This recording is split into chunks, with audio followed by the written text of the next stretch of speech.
Good morning. And we continue with the introduction, the great gift of no.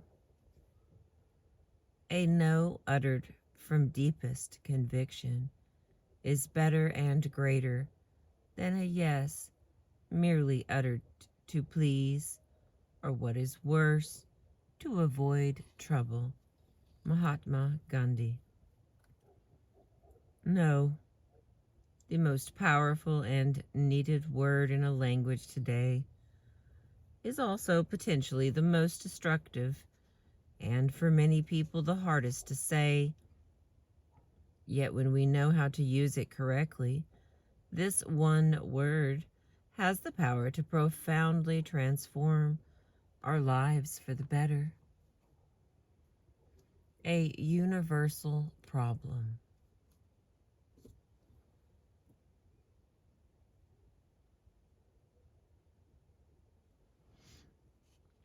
Every day we find ourselves in situations in which we need to say no to people on whom we depend. Imagine all the occasions for no that might plausibly arise in the course of an average day. Over breakfast, your young daughter begs you to buy her a new toy. No, you respond, trying to hold the line. You have enough toys. Please, pretty please, all my friends have one. How can you say no without feeling like a bad parent? When you arrive at work, your boss invites you into her office and asks you to work through the weekend to complete an important project. It is the very weekend you and your spouse have been looking forward to for some much-needed getaway time. But it is the boss who is making the request, and your promotion review is coming up very soon. How can you say no without undermining your relationship with your boss and jeopardizing your promotion? A key customer calls up and asks that you deliver the product 3 weeks ahead of schedule. You know from past experience just how much stress this will create internally, and that in the end the customer may not be happy with the quality of the product. But it is your key customer, and they will not take no for an answer. How can you say no without spoiling the relationship with the customer?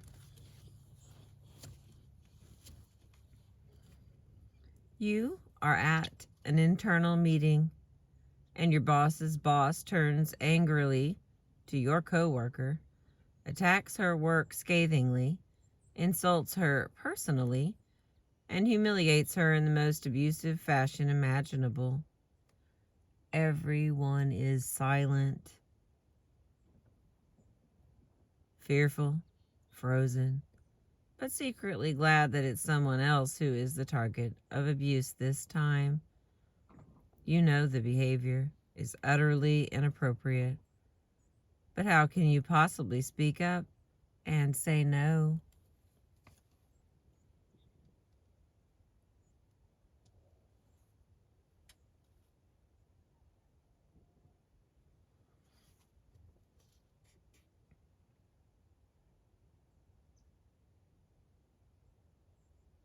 You come home to find the phone ringing.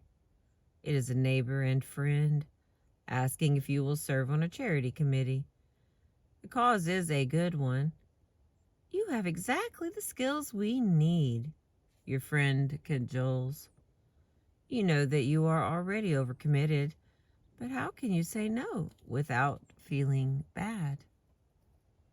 Over dinner that night, your spouse raises the problem of your elderly mother, who has reached an advanced age where it is not safe for her to live alone, and who wants to come live with you. Your spouse is adamantly opposed and urges you to call your mother and tell her no. But how can you say no to your own mother?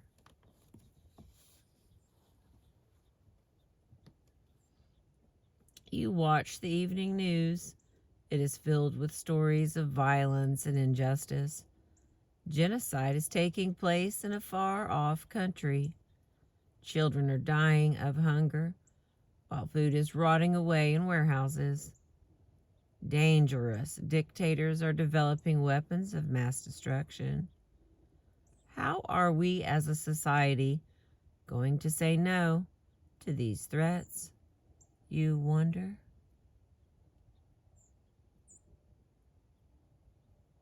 Just before you go to bed, you put the dog out and he begins to bark loudly, waking up the neighbors. You order him to stop, but he won't listen. Even with the dog, apparently it's not easy to say no.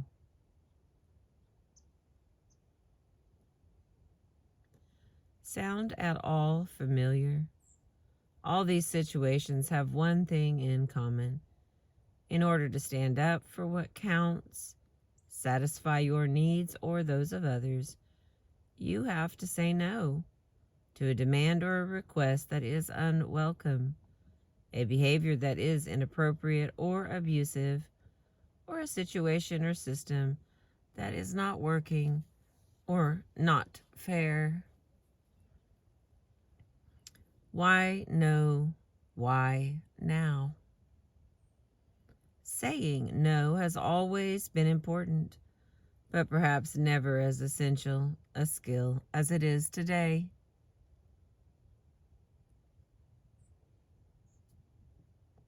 In the course of my work, I have had the privilege to travel the world extensively, visiting hundreds of workplaces and families in dozens of societies, and speaking with many thousands of people. Wherever I go, I see people under increasing levels of stress and pressure. I meet managers and professionals who are being burned out by overwork. I see people struggling to juggle work and family, with a particularly heavy burden on women who work outside the home. I encountered parents who find little quality time to spend with their children, and I find children overloaded with homework and lessons, with less and less time for carefree play. Everywhere people are overloaded and overwhelmed, I count myself among them. Thanks to the knowledge revolution, we have more information and more choices than ever before, but we also have more decisions to make and less time to make them as the pace of life picks up greater speed with each so-called labor-saving technological advance. The boundaries between home and the workplace are eroding as work reaches people by cell phone and email, anywhere, anytime. The rules are also eroding, and the temptation to cut corners and bend ethical standards is powerful.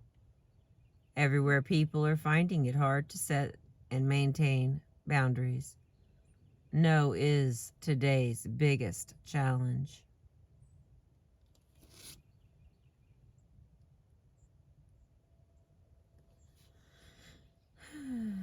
The 3A trap. No may be the most important word in our vocabulary, but it is the most difficult to say as well. The most difficult to say well. When I ask the participants in my executive seminars at Harvard and elsewhere why they find it challenging to say no, the most common answers I receive are, I don't want to lose the deal. I don't want to spoil the relationship. I'm afraid of what they might do to me in retaliation. I'll lose my job. I feel guilty. I don't want to hurt them. At the heart of the difficulty in saying no is the tension between exercising your power and tending to your relationship. Exercising your power while central to the act of saying no, may strain your relationship, whereas tending to your relationship may weaken your power. There are 3 common approaches to this power versus relationship dilemma. The first is accommodate. We say yes when we want to say no. The first approach is to stress the relationship, even if it means sacrificing our key interests. This is the approach of accommodation. We say yes when we want to say no. Accommodation usually means an unhealthy yes that buys a false, temporary peace. I give in to my young daughter's demand for a new toy to avoid feeling guilty that I am denying her something she wants, only to find that it just leads to more and more demands, and both of us being trapped in an endless, unhappy loop. When the boss asks you to work over the very weekend that you and your spouse have been planning to get away, you grind your teeth and you give in, fearing you will lose that promotion you want, even if your family life suffers. All too often we go along to get along, even if we know it is not the right decision for us. Our yes is actually a destructive yes, for it undermines our deeper interests.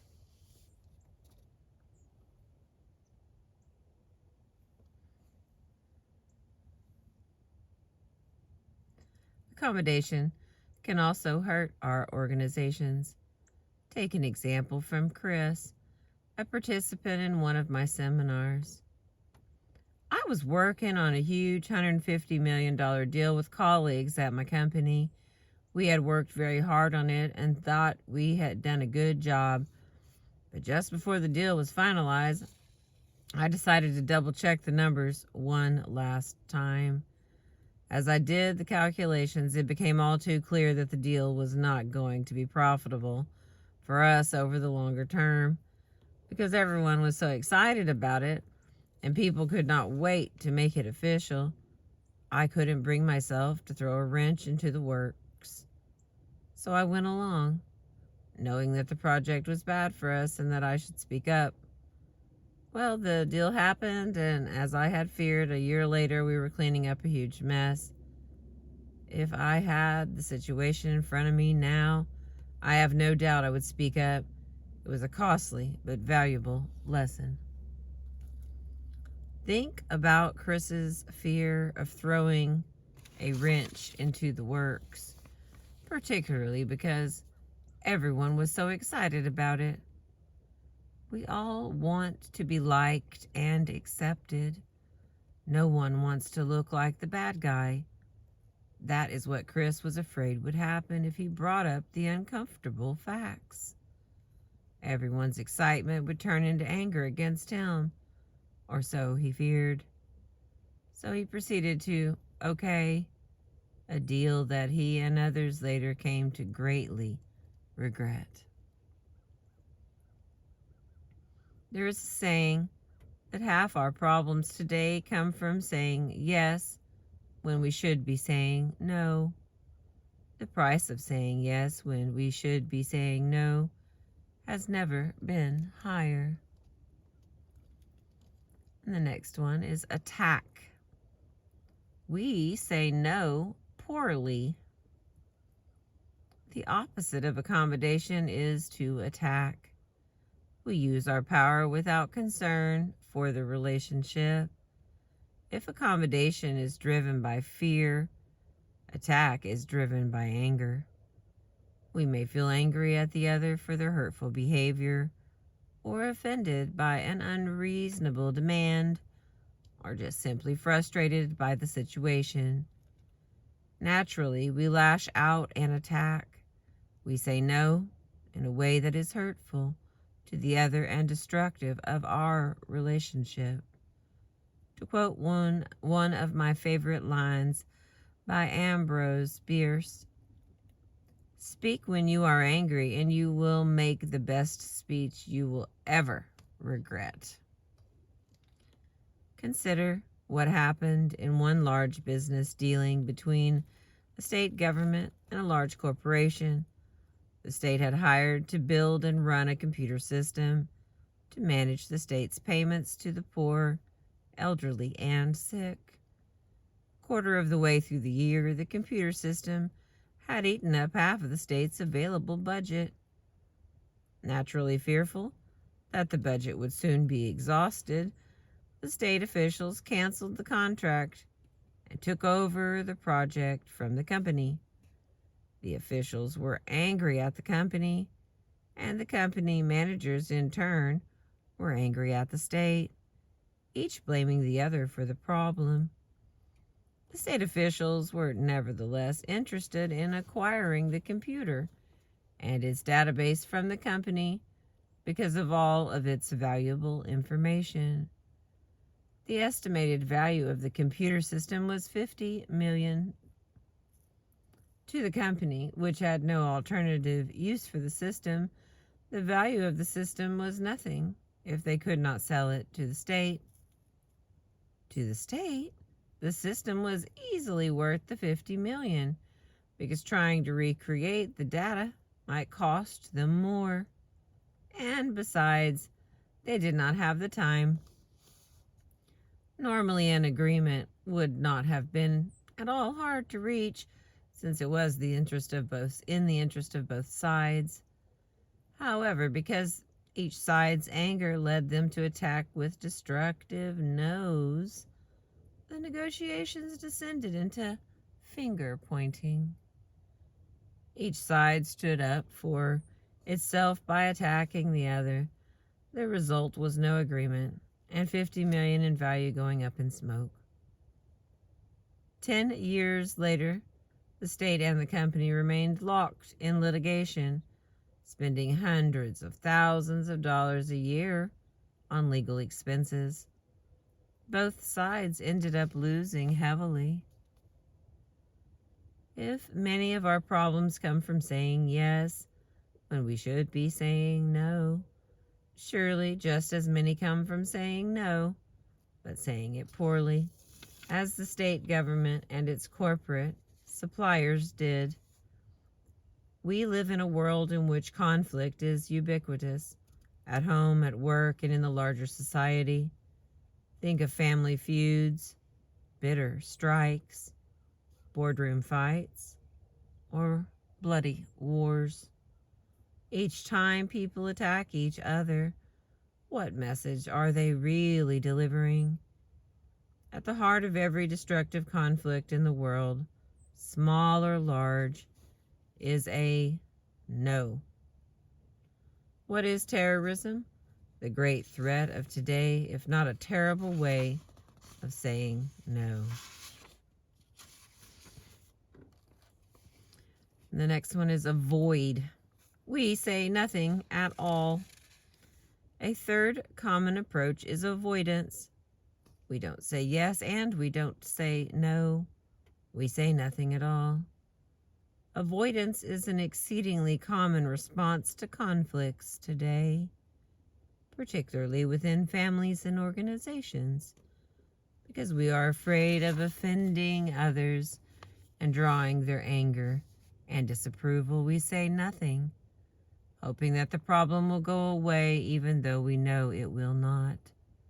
We sit at the dinner table with our partner in cold silence. We pretend that nothing is bothering us at work, when in fact we are seething with anger at our co-workers' behavior. We ignore the injustice and abuse inflicted on others around us. Avoidance can be costly, not only to our personal health, producing high blood pressure and ulcers, but also to your organization's health, as problems fester until they become unavoidable crises.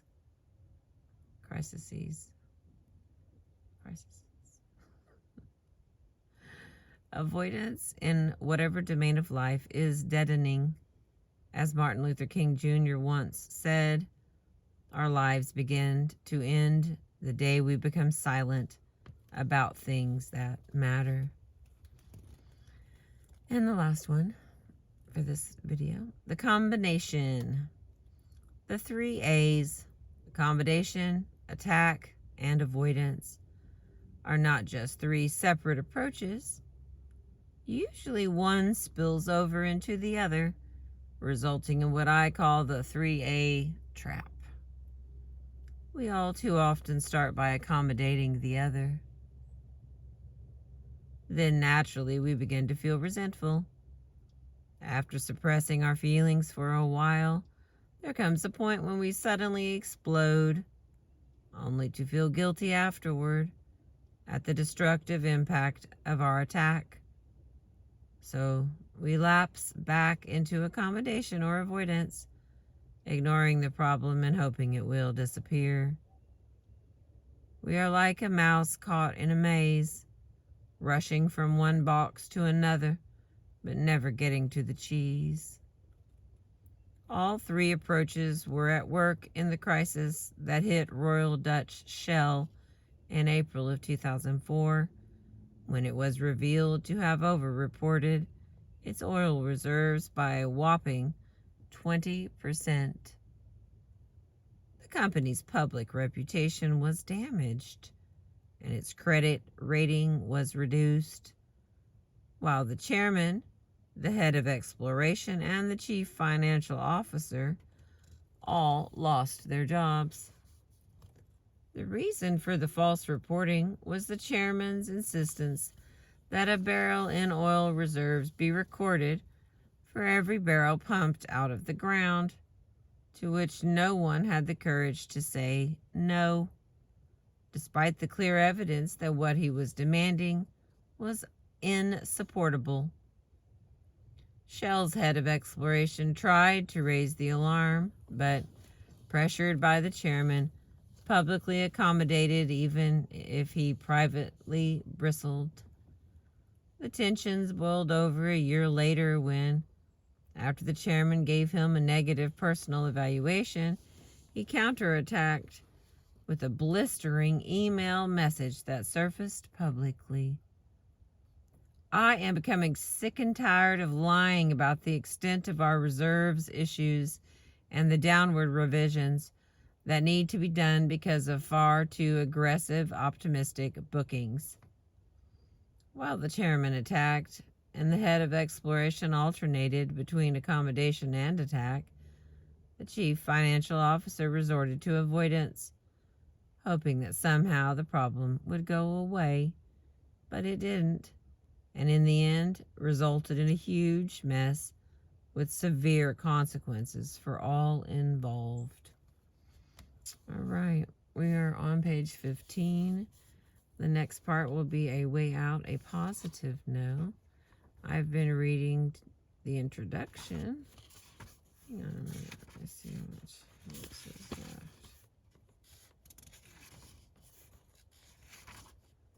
Yeah. All right. Thank you for being with me. I appreciate you. This is the book, The Power of a Positive No by William Ury. Thank you.